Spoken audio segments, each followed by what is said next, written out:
Kelin, ovqat qilyapsizmi? Kolbasani ham eplab qovurmabsiz, ey. Hech balo ko'rmagan odam bo'lsang ham qiyin-da.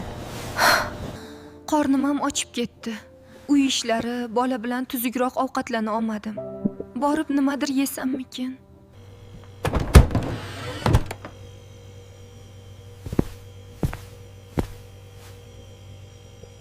Ha, kelin poshsha. Tun yarimda nimaga muzlatkich eshigini ochyapsiz? Ovozini eshitib chiqdim. Kunduz kuni yeganingiz yetmaydimi? Assalomu alaykum. Adasi yaxshi keldingizmi?